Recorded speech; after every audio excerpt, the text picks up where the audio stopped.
J'ai un message ce matin qui va avec ce qui s'est dit dans le genre de paroles de connaissance ou les louanges.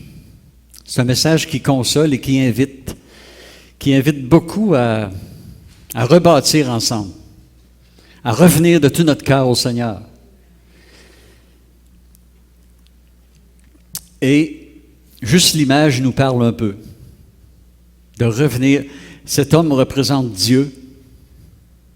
On peut dire que c'est l'image du Fils prodigue, mais cet homme représente Dieu qui accueille son serviteur qui a tombé, qui a chuté, qui ne sent pas bon. Il l'accueille et on peut deviner un peu les larmes dans sa joie de revoir son enfant. Et celui qu'on voit de dos, c'est toi. Qu'il faut revenir vraiment. On entend souvent la phrase « dans le bon temps ». Dans le bon temps. Plus par les plus âgés peut-être. Dans le bon vieux temps. Ah, que c'était bon dans ce temps-là. Mais si on reporte ça dans l'Église, ça peut arriver aussi qu'on dise « Ah, dans le bon temps. Je me souviens des réunions. Je me souviens de ce qui se passait. Dans le bon temps. » Et si je vous pose la question, sérieux, à chacun d'entre vous, dans votre cœur, comment ça va? Je ne te demande pas ta santé, tout ça, c'est sûr qu'il y a des problèmes, des difficultés pour plusieurs, quelles qu'elles soient. Mais toi, comment ça va avec Dieu? Pense à cela. Comment ça va avec Dieu? Dans ta vie chrétienne, spirituellement. Comment ça va, Centre évangélique Renaissance? Comment ça va avec tes frères et sœurs chrétiennes? Comment ça va dans tes relations avec l'Église? Est-ce qu'il y en a ce matin ici qui ont la nostalgie du passé? Et ça peut tous nous arriver, et c'est pas mauvais, là. C'est pas péché. Mais la nostalgie du passé. Ah, je me souviens quand on allait ensemble à l'église, il y avait de l'effervescence, du bouillonnement dans le lobby, là. Les gens n'étaient presque pas capables de nous faire entrer dans la salle. On jasait, on fraternisait. On arrivait dans la salle, on tapait des mains, on était fou raides, et on avait hâte d'aller à l'église. C'est peut-être un cri muet en dedans de toi. J'étais comme ça. Ça me fait penser à Apocalypse, chapitre 2, Éphèse. Reviens à ton premier amour. J'étais comme ça. Je suis retombé dans ceci, je suis retombé dans cela. Mais qu'est-ce qui m'arrive?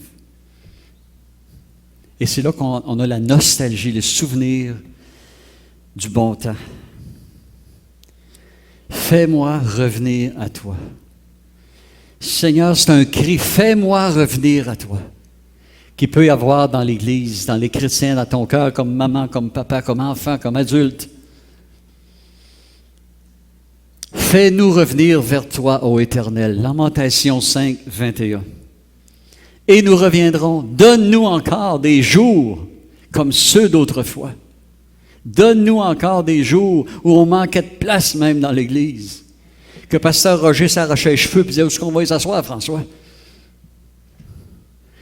Donne-nous des jours quand on avait des visions d'évangélisation, de remplir l'aréna. Donne-nous des jours, Seigneur, où on a rêvé que ce foutu mur-là tombe et qu'on agrandisse. Redonne-nous, Seigneur, ces désirs-là, ce feu-là, cette passion-là. C'est peut-être un cri. Ton âme désire cela avec ardeur. Seigneur, donne-nous encore des jours comme autrefois. C'est comme si tu disais, Seigneur, qu'est-ce qui se passe? On dirait que c'est plus comme avant. OK, une bonne assemblée, peut-être 80. Ce matin, je ne sais pas. Peut-être plus, peut-être moins. Seigneur, qu'est-ce qui se passe que c'est plus comme avant? Je m'ennuie des bons jours avec la jeunesse, avec les femmes de l'Église, avec les hommes de l'Église.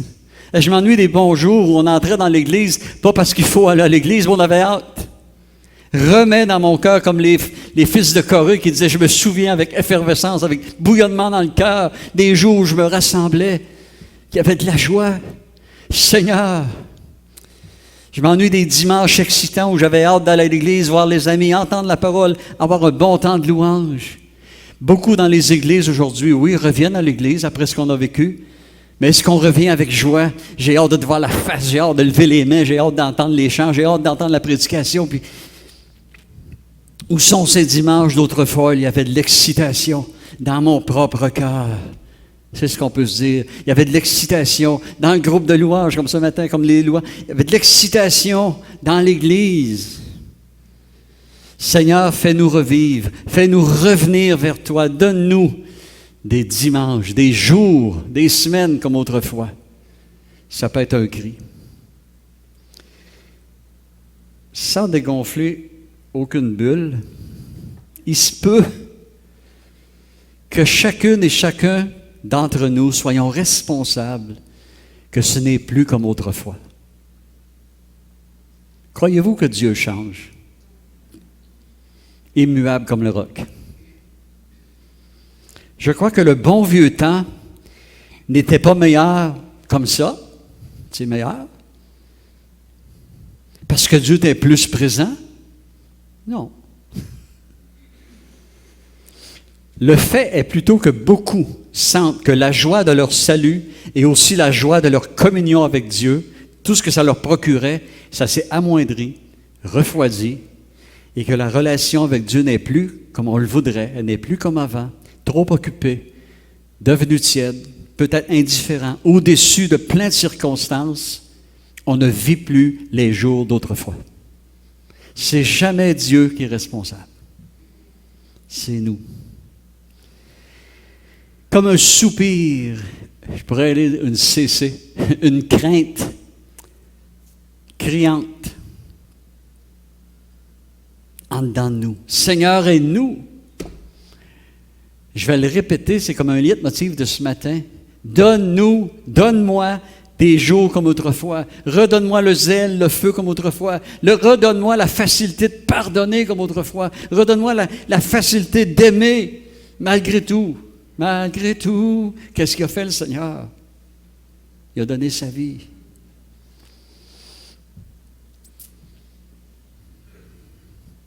Ouais, comme un soupir, une crainte en dedans, une crainte qui crie, une crainte, Seigneur, j'ai peur de moi, j'aime pas ce que je suis, j'aime pas le recul que j'ai pris, j'aime pas t'ignorer, aide-moi. Un peu comme l'alcoolique qui n'est pas capable, Seigneur, je ne veux plus l'avoir, la maudite bouteille, aide-moi, je ne suis pas capable, puis je la prends tous les jours. Il y a un cri, aide-moi à retrouver les jours d'autrefois et à fermer mon cellulaire. Aide-moi, Seigneur.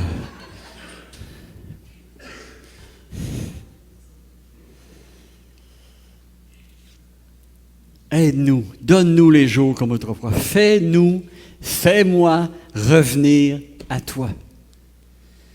Peut-être tu vas à l'église à toutes les réunions, tu as ta Bible, tu lèves les mains, tout ça, mais tu sens qu'en dedans, qu'est-ce qu'il y a? Que je n'ai pas ce que j'ai déjà eu. En fait, la réponse ce matin, la solution pour que les jours d'excitation reviennent, elle est dans le verset « Fais-nous revenir à toi ». C'est toi qui dois revenir de tout ton cœur, de toute ta pensée, de toute ta force, de tout ton amour vers Jésus. Et si tu le fais, réjouissez-vous toujours dans le Seigneur. Et si tu marches dans le Seigneur, si tu as le Seigneur vraiment dans ta vie et que vraiment tu parles avec lui, tu es toujours en communion avec lui, les jours d'autrefois vont réapparaître. Une joie, une force, une capacité inexplicable de passer à travers tout. Oui, mais à l'église, je me souviens, on avait la jeunesse. Pasteur, puis on n'a plus eu la jeunesse. Je me souviens, ils se réunissaient, ils louaient un local à la Trinité où ils allaient jouer au soccer. Je me souviens de ces choses-là. Il y avait le ministère des femmes. Ouais. Il y avait des baptêmes d'eau 2 fois par année. Baptêmes dans le Saint-Esprit, des témoignages à faire lever les cheveux sur la tête. Qu'est-ce qui se passe, Seigneur? Donne-nous des jours comme autrefois. À Noël, c'était la folie furieuse. On était au-dessus de 200 dans l'église, puis on se graissait la face avec du crémage, on s'agaçait entre nous. Qu'est-ce qui se passe, Seigneur, qu'on dirait qu'on est tous distancés, qu'on se méfie l'un de l'autre, qu'on parle sur le dos l'un de l'autre. Qu'est-ce qui arrive? C'est toi le coupable. C'est pas Dieu. À l'épluchette, hein? On en a jeté du blé d'Inde. En avenir d'Inde.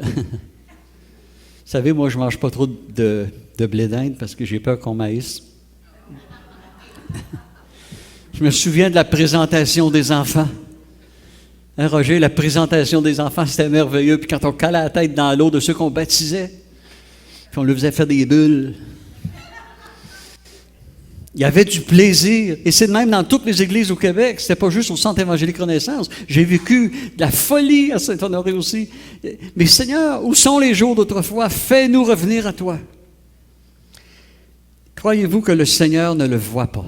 Il voit tout ça, nos aspirations, nos souvenirs, tout ce qui s'est passé, tout ce qu'on voudrait qu'il revienne, mais encore plus fort. Il voit tout cela. Ces jours d'autrefois, vers lesquels notre mémoire se tourne dans ces moments-là, ne sont-ils pas les jours où nos cœurs débordaient d'un amour brûlant, renouvelé, fervent pour notre Dieu?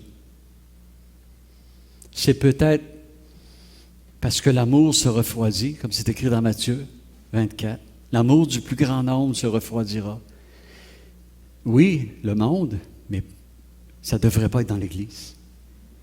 L'amour entre nous, le pardon mutuel. L'amour couvre une multitude de fautes. Et dans les Proverbes, ça va dire couvre tout, dans 1 Corinthiens 13.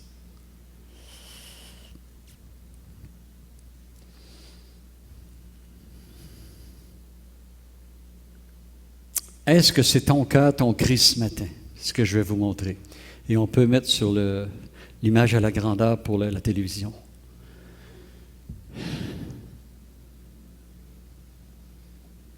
Un cri qui sort des tripes.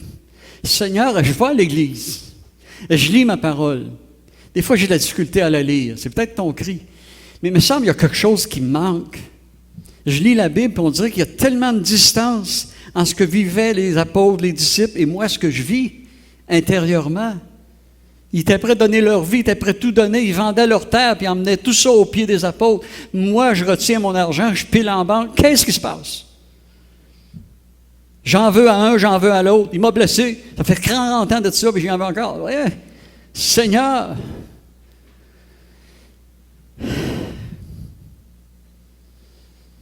Est-ce que c'est ton cri? Ça allait bien dans mon couple. Qu'est-ce qui se passe? On dirait que ça s'effrite. C'est qu'il y a. Change. Ne demande pas à Dieu de changer ta femme ou ton époux. Toi, change. C'est nous, dans l'Église, qui devons changer. Revenir de tout notre cœur au Seigneur. L'aimer, l'adorer. Si c'est ton cri ce matin. Donc, si c'est ton cri, il faut qu'il y ait eu auparavant, de ta part, un éloignement du Seigneur. Paul n'a jamais dit « Fais-moi vivre les jours d'autrefois ». Parce qu'il était dans les jours toujours de... Même ses souffrances, flagellées, emprisonné, dans l'abîme, il a vécu des choses qu'on ne peut pas expliquer. Réjouissez-vous toujours dans le Seigneur. Il a gardé sa relation avec Dieu. Il n'a pas boudé Dieu. Ben, je dis même, je ne vais plus à l'église. Hein? Je pense que des centaines et des milliers de Québécois ont déjà dit ça. Donc, il y a eu un éloignement de la part du peuple de Dieu, si c'est notre cri ce matin. Ça peut être un cri, Seigneur, je veux voir des miracles. Seigneur, je veux voir des baptêmes d'eau. Je veux voir des baptêmes dans le Saint-Esprit. Mais fais-moi revenir à toi. Ça veut dire que tu t'es éloigné. Donc, il y a eu un éloignement. Des jours où tu étais en communion avec Jésus, des jours où tu avais des moments de prière, des moments de lecture, des jours où tu avais le goût de Dieu, le goût de la parole. Il y a des gens qui lisent la parole comme une règle. « Ah, il faut que je lise aujourd'hui. » Ça m'est déjà arrivé. Mais ça n'arrive plus depuis des années, des années. Moi, il ne faut pas que je lise. C'est une nécessité. C'est comme dire, ça fait 3 jours que je n'ai pas bu d'eau. Il faut que je boive l'eau. Non, tu as soif. Tu as soif. Mon plus beau moment, puis je dis souvent ça au Seigneur et je m'excuse pour les dames, être dans ta présence chez nous ici, lire ta parole, méditer, rire avec toi, pleurer avec toi, c'est plus fort que tout l'amour des femmes.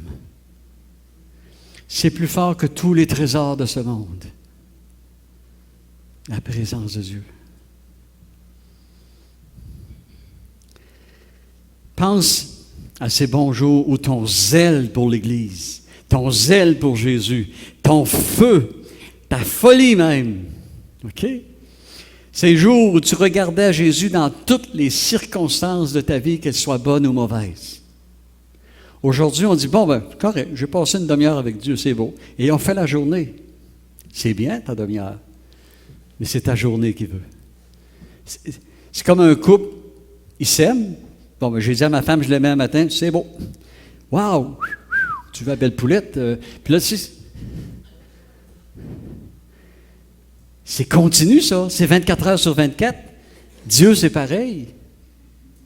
Il veut ton cœur 24 sur 24. Et les jours d'autrefois, si tu ne le vis plus, c'est à cause de ça. De ta relation avec Dieu, ton intimité avec lui. Tu lui confies tout, tu lui dis tout. Tu ne caches rien.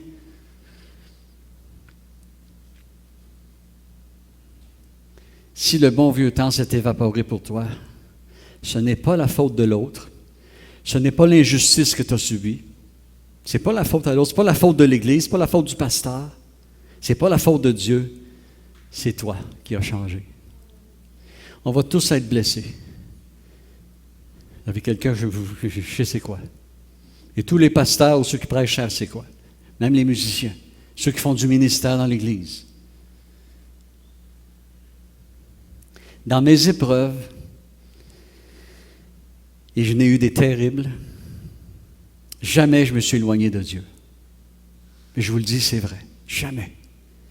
Brisé, blessé, en pleurs, en larmes, insomnie, amaigrissement et tout ce que j'ai vécu. 2 annonces de cancer, des dépressions, des peines d'amour, des blessures incroyables de la part de l'un, de la part de l'autre, incompréhension. Tu te poses des questions, mais jamais. Il n'y a rien qui va m'arracher ma relation avec Dieu. Il y a des fois, j'ai eu 2, puis 3, puis 4 heures de relation avec Dieu dans le pire de l'épreuve en ne disant pas un mot.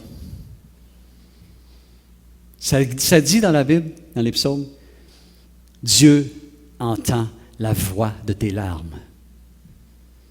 Savais-tu que tes soupirs de déception parce qu'il y a une injustice, tes larmes parce qu'il y a eu une blessure, parlent? Une larme parle. On n'aurait jamais pensé ça, hein? Dieu les voit. Ça dit qu'il les met dans son outre, il n'en perd aucune. Dans tous ces moments-là, je me suis rapproché comme jamais de lui. Je me suis collé à lui dans l'émotion incontrôlable, dans des pleurs incontrôlables, dans des questionnements profonds où je n'avais pas de réponse. Et combien de fois, pasteur Roger, est-ce que vous êtes nommé souvent? Tu as vécu ça. Pasteur Luc le vit. Les pasteurs le vivent. Les musiciens le vivent. Des leaders le vivent.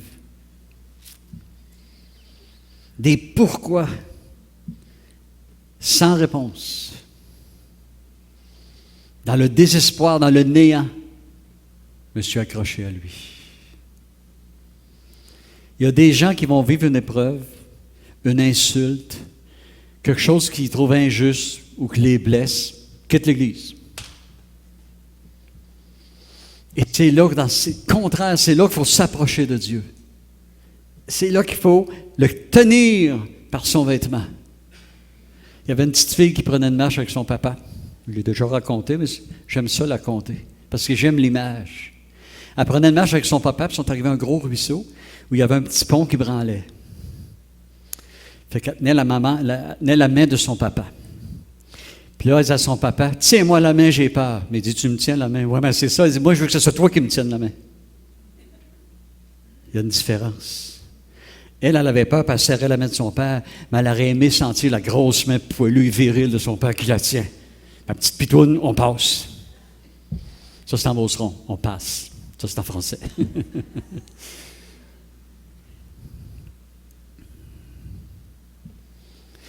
ne me suis jamais refroidi. Merci Seigneur. Des incompréhensions. Je me collais à lui. Je peux crier avec David il m'a délivré de toutes mes détresses. Tu peux crier avec David, il m'a délivré de toutes mes détresses, si toi, tu ne te recules pas de lui. Ah, le Seigneur, ça ne marche pas, je ne sais pas. Puis là, tu t'éloignes. Ah, je ne l'ai plus. J'ai lu cette semaine une fois.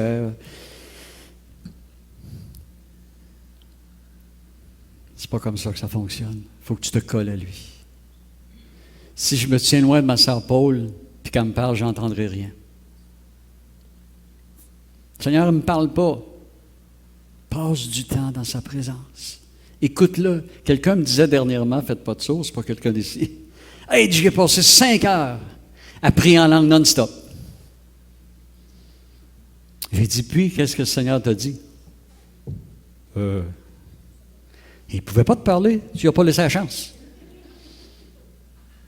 C'est-tu vrai?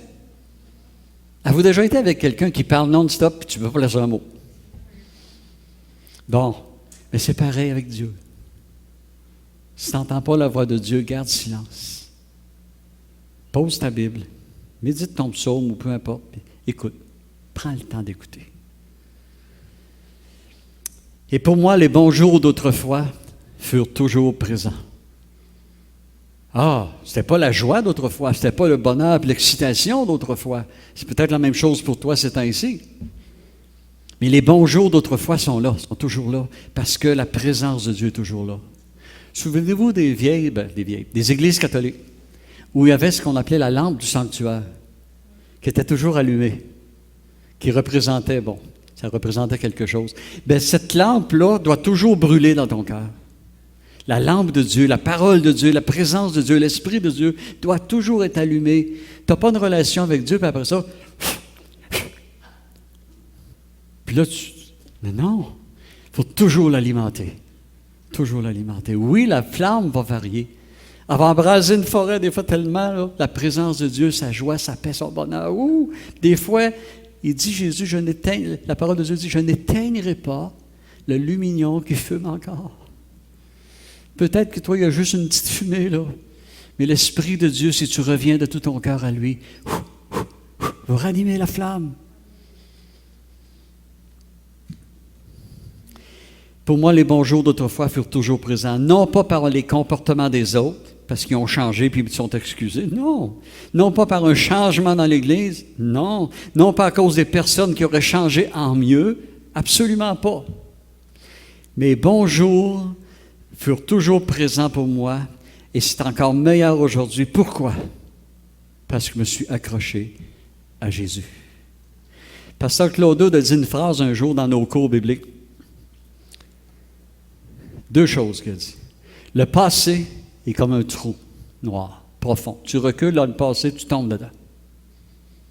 L'autre qui avait dit, c'était le passé n'a pas d'avenir. Laisse tomber les crottes que tu as sur le cœur. Laisse tomber plein de choses. Mets ça en arrière. Laisse tomber les « je ne suis pas capable ». Avance maintenant. Accroche-toi à sa robe. Tu vas trouver qu'il marche et qu'il est solide. Provoque dans ta vie des meilleurs jours. Provoque dans ta vie des jours comme autrefois. C'est toi qui vas faire ça. Ce n'est pas nécessairement le Seigneur, c'est toi. Tu attends chez vous, puis tu boudes dans l'église, tu viens, puis c'est dormir fort un matin, voyons le pasteur, sa voix sonne dormir mal. C'est toujours une espèce de rouling, de hamster de critique. Tu n'auras pas des bons jours comme autrefois. T'en as, hein? Provoque autour de toi, les jours meilleurs. Provoque dans ta famille des bons jours comme autrefois. Provoque dans l'Église, toi, les bons jours d'autrefois. Comment? Reviens de tout ton cœur à lui. Ne regarde pas ce qui se passe sous la petite paille dans l'œil de l'autre, même si c'est une poutre énorme, un séquoia de Colombie.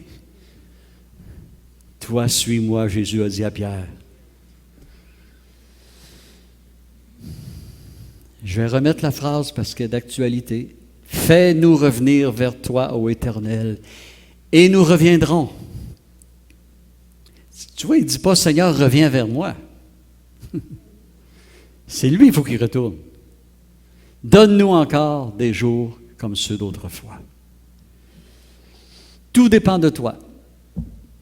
Cesse d'accuser les circonstances. Cesse d'accuser l'Église. Cesse d'accuser qui que ce soit ou quoi que ce soit. Ouais, mais c'est à cause de cette situation-là, ça ne passe pas devant Dieu. Ouais, mais il m'a dit de faire ça, puis je l'ai fait. Ça ne passe pas.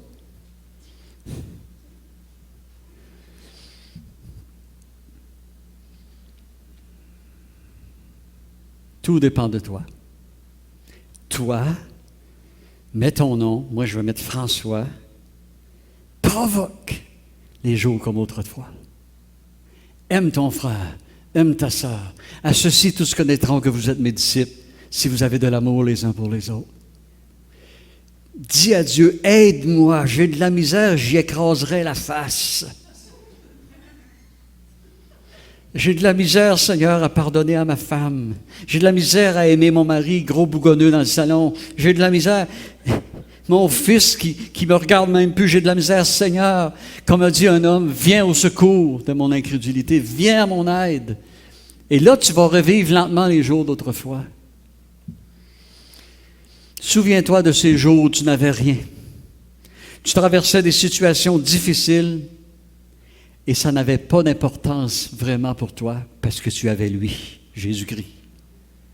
Et c'est à cela qu'il faut que tu reviennes. Ne soyons pas comme il est écrit dans les Proverbes, la sangsue a deux amis, deux sœurs, donne et donne.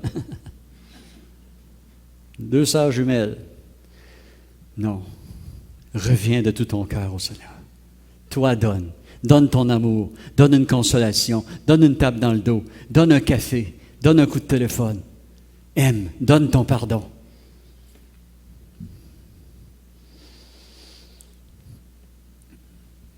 Lui seul, Jésus, était tout suffisant pour ton âme.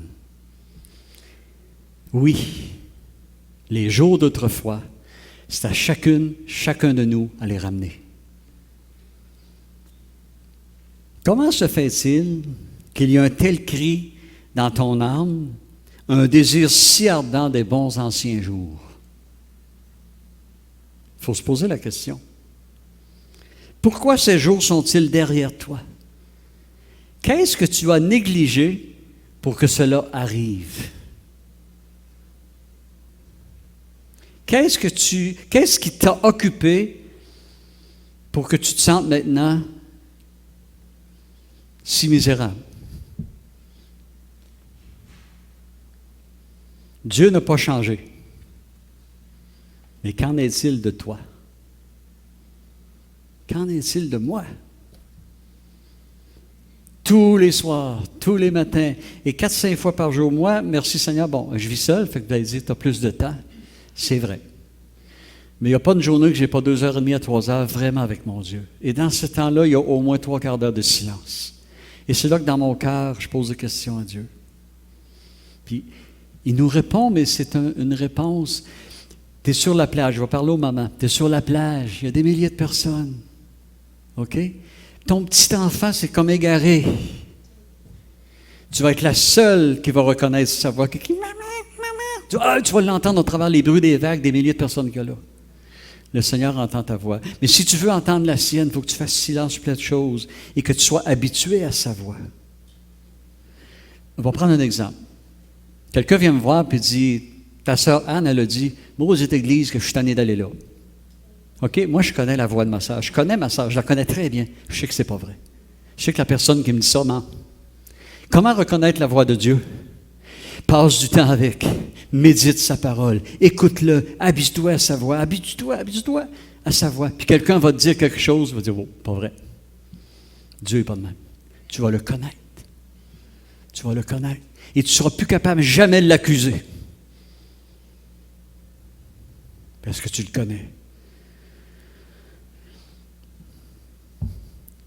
Peut-être que tu penses que cela ne te concerne pas, parce que peut-être tu as 12 ans, de 12 ans à 25 ans, disons. OK? Tu dis, il n'y a pas bien grand jeune ici, mais ça peut parler aux parents.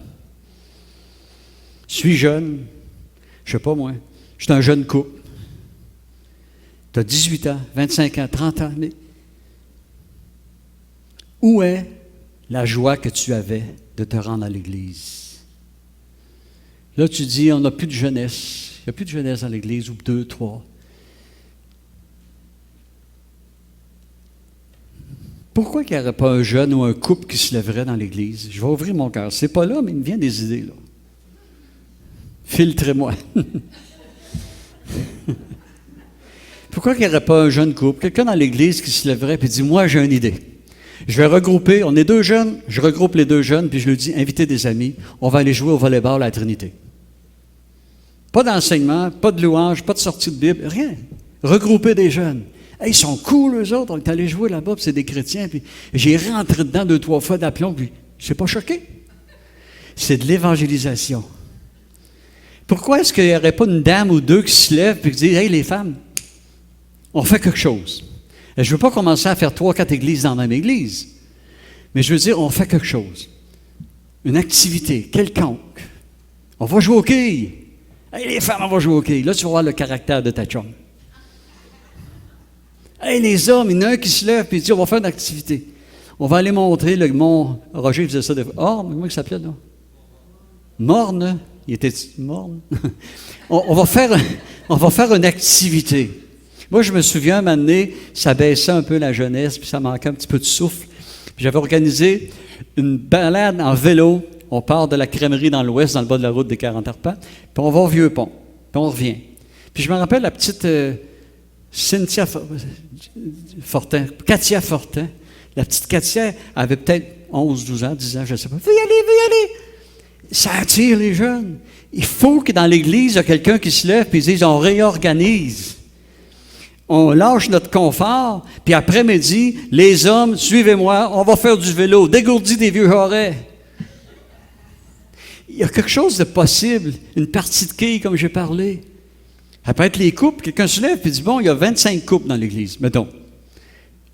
On va faire une partie de quilles. Les hommes contre les femmes. Puis là, il y a une compétition qui se lève. Tout de suite, je vois la madame, là, elle est venue tout de suite, là. On va gagner. Dans l'Église, c'est pas juste le côté...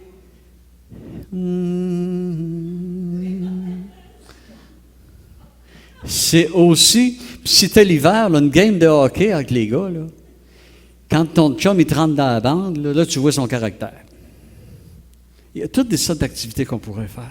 L'école du dimanche pourrait dire, les moniteurs, monitrices, nommer un responsable qui dit, dimanche prochain, il n'y a pas de voyons donc, garderie, pouponnière, éducation chrétienne. Les jeunes, vous emmenez tout votre lunch.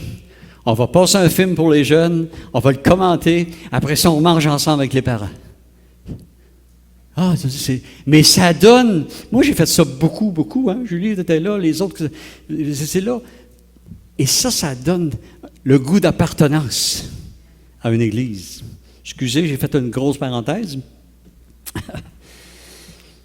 Alors, l'excitation revient pour les réunions du dimanche, pour les rencontres à l'église. Tout ça va revenir. Cesse de te fier à quelqu'un. Comme jeune, comme adulte, comme moniteur, monitrice, comme musicien. Pourquoi pas un souper des musiciens accompagnés? Pourquoi pas un souper pastoral avec le conseil et leur conjoint? Tu sais, c'est des choses. Je ne suis pas le pasteur, là, mais j'ai milliards d'idées dans la tête. Puis si je les retiens, je vais sauter. Mais il y aurait tellement de possibilités. Ici, là, il y a des centaines, il y a des 85aines de talents.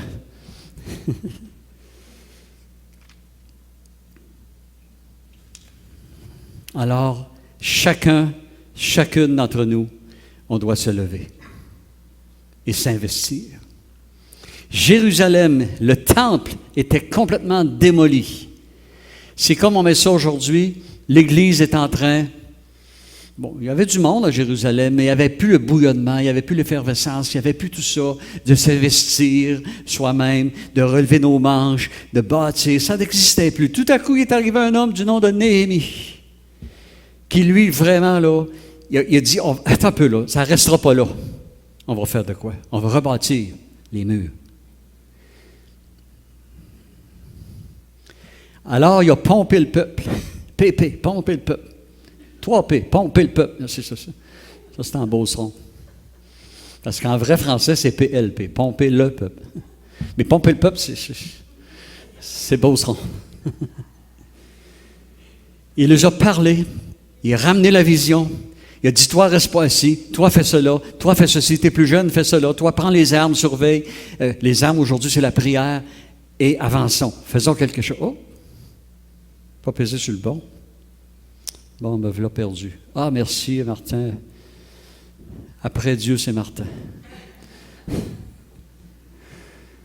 Ils dirent, levons-nous et bâtissons.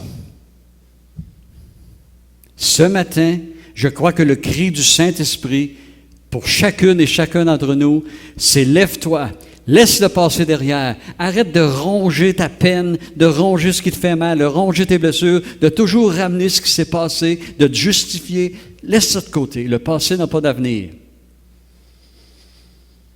Ils se fortifièrent dans cette bonne résolution. Et s'est produit un miracle. En 50 quelques jours, ils ont rebâti toute la muraille de Jérusalem, avec autour d'eux des ennemis, des sanballats, des destructeurs, des extincteurs de vision, des sapeurs, des voleurs d'ambition. Ils ont rebâti. Ils ont rebâti. Que le peuple se lève, que les jeunes se lèvent, que la jeunesse se lève, que les musiciens se lèvent, que tous les leaders de n'importe quel département se lèvent. Qu'on se fortifie les uns les autres, qu'on reprenne courage, que les serviteurs, les servantes se rapprochent de Dieu, retroussent leurs manches, il y a du travail. Ce n'est pas le temps de faire l'église buissonnière, non. Il y a du travail. Ouais, mais il y a un pasteur, il y a le comité. Arrête de te fier au pasteur. C'est pas au pasteur, au prédicateur, c'est pas à Fernando, à François et à Luc à tout faire, c'est pas au comité à tout faire. C'est à nous de leur manifester notre soutien, notre accord, notre obéissance et à dire, je vais m'investir, je vais m'investir, je vais faire quelque chose. À toute l'Église, ce ne sera pas pasteur Luc, Fernando ou François qui vont vous ramener les bons jours d'autrefois. Tu as le droit de dire aïe aïe en n'importe quel temps. N'attendez pas après les leaders. N'attendez pas après un tel ou une telle. N'attendez pas qu'un matin de louange va réveiller l'Église et tout à coup tout le monde va être investi des jours comme autrefois. N'attendez pas seulement la pluie de l'arrière-saison ou le nouveau souffle que ça arrive et que ça fasse tout toute seule. Ce doit être vous qui devez vous lever. Revenir de tout votre cœur au Seigneur. C'est chacune d'entre nous qui devra se lever au lieu de nous apitoyer sur notre situation. On doit plutôt motiver les autres. Motive, prends pour le mois une résolution. Je vais motiver quelqu'un. À chaque semaine, une personne à l'Église, je vais la motiver. Puis je vais dire, je vais prier pour toi, prie pour moi. On va se motiver les uns les autres. Ça dit que la plupart travaillaient d'une main et portaient les armes de l'autre. Ça veut dire, fais le ministère, accomplis ta tâche de l'Église, investis-toi pour un jeune, pour une personne âgée, investis-toi. Et de l'autre côté, prie. Ça, c'est les armes. Chacun devra revenir de tout leur cœur à Dieu. On devra se lever du milieu de nous, ne plus s'apitoyer sur notre situation et, comme j'ai dit, motiver les autres. Ce sera vous qui devrez vous lever et bâtir. Et je vous annonce une nouvelle. La construction n'est pas terminée. C'est pas parce que, les gens qui sont revenus à l'Église, les gens qui avaient peut-être abandonné ou ceux qui sont revenus à l'Église, on a 7 personnes qui ont transféré, c'est triste, mais je veux dire, on les aime beaucoup. Mais je veux dire, c'est pas parce que l'Église a augmenté qu'on dit, c'est accompli! Et ça commence. Ça commence.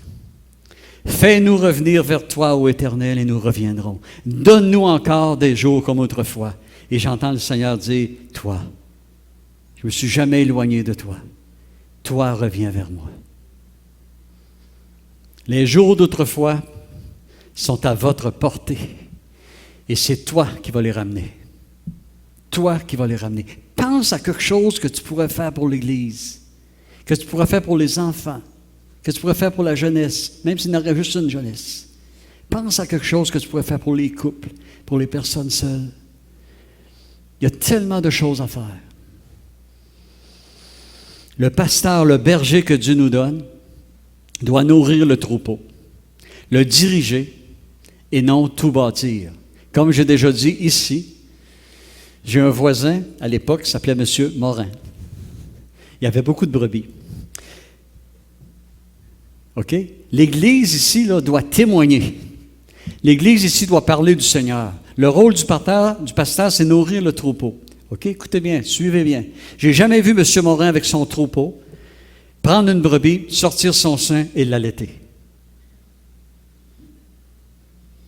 C'était les brebis qui allaitaient les brebis et les agneaux. C'est à toi à allaiter. C'est à toi à visiter. C'est à toi à prendre soin. C'est à toi aussi à nourrir. Le rôle du berger, il mettait du foin partout, le long de la clôture, dans des mangeoires, puis de l'eau, il sortirait. C'est entre brebis qui se nourrissait des agneaux, puis qui amenait le petit agneau manger du foin, manger de l'eau. C'est à toi d'appeler quelqu'un, dire « Viens à l'église. Je m'ennuie de toi. Viens même pas pour la louange puis la prêche, viens me voir, je veux te voir la face. » On a tellement de travail. Et la joie du Seigneur va revenir. Un appel ce matin. Fais-moi revenir à toi. Que ce soit ton cri. Fais-moi revenir à toi, Seigneur. Il faut. Donne-moi des jours comme autrefois. Mais pour ça, il faut vraiment que tu reviennes à lui. Donne-moi des jours comme autrefois. Et un cri dans l'Église. Levons-nous et bâtissons. Levons-nous et bâtissons. Vous voulez voir la joie dans l'Église? Vous voulez voir des accolades, même si comme c'est là, c'est comme interdit, mais vous voulez voir une joie dans l'Église, une fraternité, une unité, des prières exaucées, des baptêmes d'eau, des baptêmes dans le Saint-Esprit, des guérisons. Levons-nous et bâtissons. Et pardonnons-nous les uns les autres. Et aimons-nous les uns les autres. Et aimons par-dessus tout le Seigneur notre Dieu de tout notre cœur, de toute notre pensée, de toute notre force, de toute notre âme. Et les bons jours d'autrefois vont nous tomber dessus. Badaboum! Que Dieu vous bénisse, que Dieu vous garde. Passez une bonne semaine et cédulez-vous du temps avec Dieu. Amen. Soyez grandement bénis.